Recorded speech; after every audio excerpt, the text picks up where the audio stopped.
Pertempuran Surabaya merupakan perang pertama pasukan Indonesia dengan pasukan sekutu setelah proklamasi kemerdekaan Indonesia, yang merupakan pertempuran terbesar dan terberat yang dihadapi oleh bangsa Indonesia sepanjang sejarah revolusi nasional. Inilah dia, The Battle of Surabaya.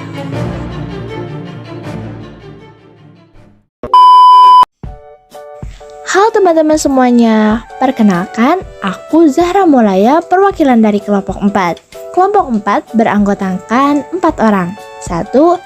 Zahra Molaya, kedua Riyandi Agung, ketiga Saiful Alyudin, dan yang keempat Muhammad Firmansyah.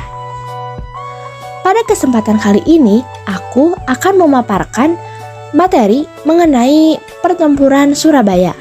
Apa itu pertempuran Surabaya? Nah, untuk lebih jelasnya, teman-teman pasti penasaran kan? Kenapa sih pertempuran ini bisa menjadi pertempuran terbesar? Dan kenapa pertempuran ini bisa terjadi? So, disimak ya penjelasan berikut ini. Pertempuran Surabaya terjadi pada tanggal 27 Oktober sampai dengan 20 November 1945 di Surabaya. Pertempuran ini menjadi pertempuran terbesar di tanah air karena melibatkan 20.000 tentara infanteri dan 150.000 lebih personil milisi. Dengan melawan pasukan Britania Raya yang berjumlah 30.000 lebih yang dibantu oleh Angkatan Darat India dan bantuan senjata-senjata, tank, pesawat, dan kapal perang yang sangat canggih. Selain itu, para tokoh-tokoh hebat yang mempelopori pertempuran Surabaya ini juga ikut terlibat, seperti Bung Tomo, Aryo Surjo, Maijen Sungkono, Kiai Haji Hashim Asy'ari, dan lain sebagainya. Sutomo atau kerap disapa Bung Tomo merupakan tokoh muda yang sangat penting dalam pertempuran ini. Pria kelahiran Surabaya 3 Oktober 1920 ini adalah seorang jurnalis yang bekerja untuk kantor berita pada masanya. Ia juga adalah orang pertama yang membawa berita kemerdekaan Indonesia dalam bentuk bahasa Jawa. Bung Tomo memiliki tekad yang sangat besar dalam mempertahankan kemerdekaan Indonesia. Ia mengobarkan semangat rakyat melalui siaran-siaran dia di radio. Dengan semangatnya itu, ia pun menjadi dekat dan sangat populer di kalangan rakyat Indonesia. Saudara-saudara, rakyat jelata di seluruh Indonesia, terutama saudara-saudara penduduk kota Surabaya,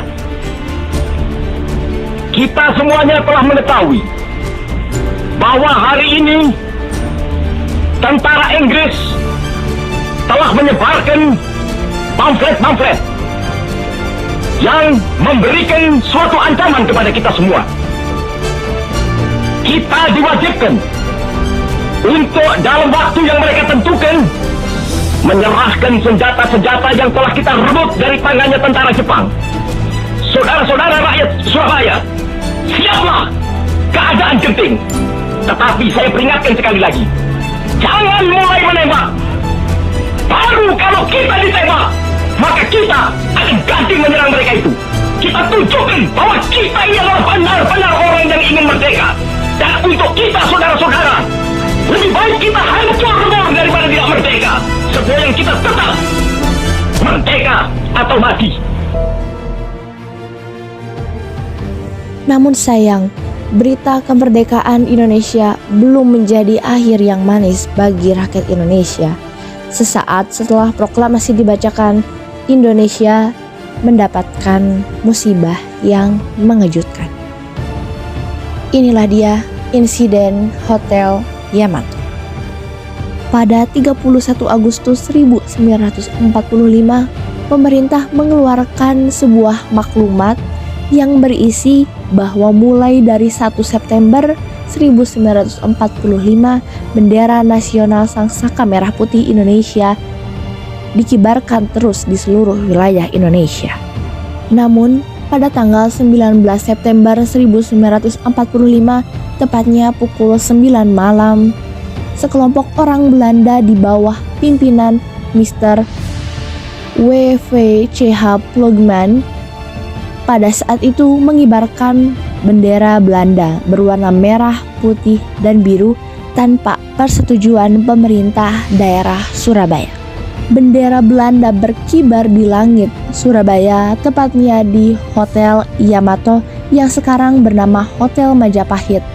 Keesokan harinya, para pemuda Surabaya melihat dan menjadi marah karena mereka menganggap Belanda telah menghina kedaulatan Indonesia, hendak mengembalikan kekuasaan di Indonesia dan melecehkan gerakan pengibaran bendera merah putih yang berlangsung di Surabaya. Tak lama setelah mengumpulnya massa di Hotel Yamato, Residen Sudirman, pejuang dan diplomat yang saat itu menjabat sebagai wakil residen yang masih diakui pemerintah Dai Nippon Surabaya Shu sekaligus sebagai residen daerah Surabaya pemerintah RI, datang melewati kerumunan massa lalu masuk ke Hotel Yamato dikawal Sidik dan Haryono. Ia meminta agar bendera Belanda segera diturunkan dari gedung Hotel Yamato. Namun dalam perundingan, Plugman menolak untuk menurunkan bendera Belanda, sehingga perundingan pun mulai memanas. Plugman mengeluarkan pistol dan terjadilah perkelahian dalam ruang perundingan. Seketika Plugman tewas dicekik oleh Sidik yang kemudian juga tewas oleh tentara Belanda yang sedang berjaga-jaga. Sementara itu Sudirman dan Haryono melarikan diri keluar hotel. Sebagian pemuda berebut naik ke atas hotel untuk menurunkan bendera Belanda.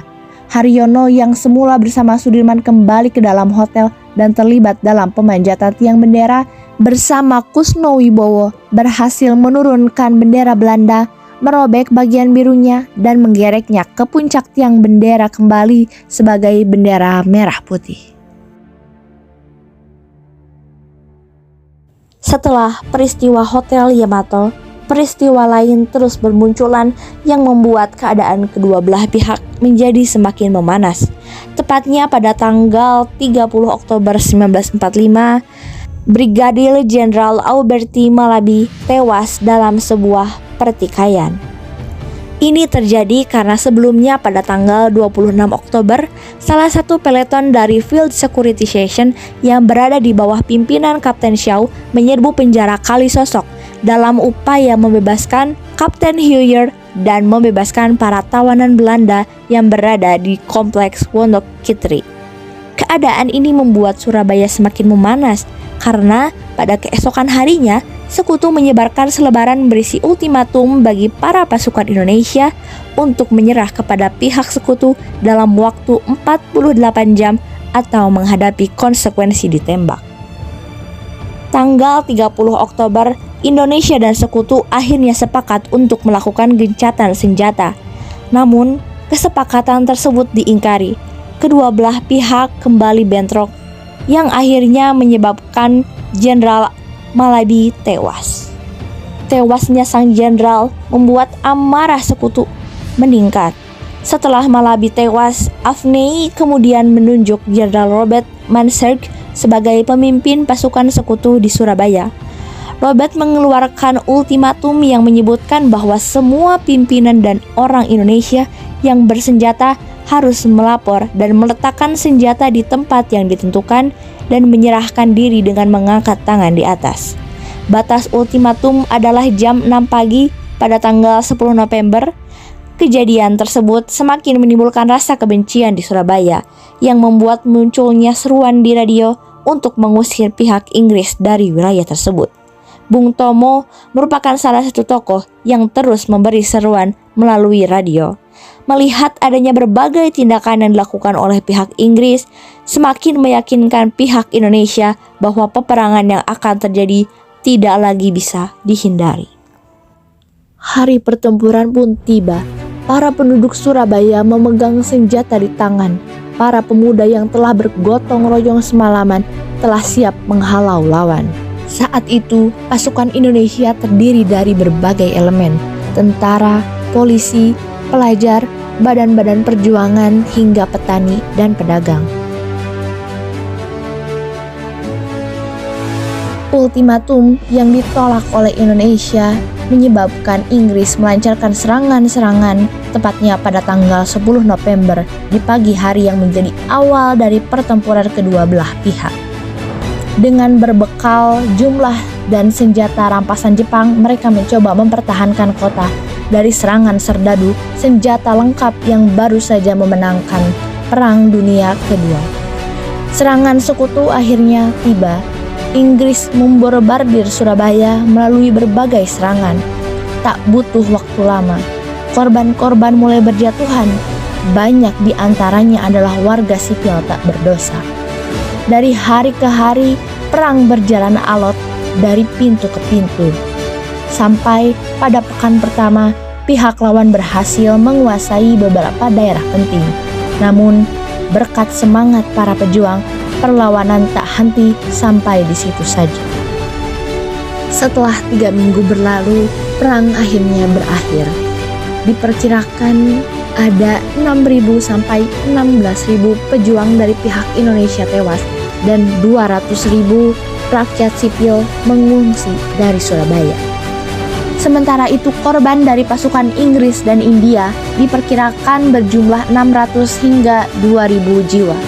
Pertempuran berdarah ini telah membangkitkan semangat pergerakan perlawanan rakyat di seluruh Indonesia untuk melakukan perlawanan terhadap penjajahan. Setelah 1 tahun terjadinya pertempuran tersebut, Presiden Soekarno yang menjabat menjadi Presiden Negara Indonesia saat itu menetapkan bahwa setiap tanggal 10 November masyarakat Indonesia akan memperingati hari tersebut sebagai Hari Pahlawan. Oleh sebab itu, hingga kini masyarakat Indonesia masih memperingati perjuangan para pahlawan dengan mengingat jasa para pejuang setiap tanggal 10 November. Pertempuran yang hingga kini masih diperingati setiap tanggal 10 November oleh bangsa Indonesia bukanlah perjuangan yang dilakukan satu hari saja, namun melibatkan berbagai pertempuran yang terjadi sejak akhir November tahun 1945 hingga November 1945. Nah, itu tadi sejarah singkat mengenai pertempuran Surabaya. Gimana? Seru kan? Nah, ternyata setelah kemerdekaan itu bangsa Indonesia itu nggak langsung seneng banget. Ternyata masih banyak ujian-ujian yang harus mereka jalani. Oleh karena itu, sebagai pelajar yang baik, mari sama-sama kita mempertahankan seluruh perjuangan bangsa Indonesia yang telah dilakukan selama ini. Kami dari kelompok 4 mengucapkan terima kasih untuk teman-teman yang sudah menonton, dan kami juga meminta maaf apabila ada kesalahan dalam pembuatan video. Terima kasih untuk semuanya. Dadah, see you next time.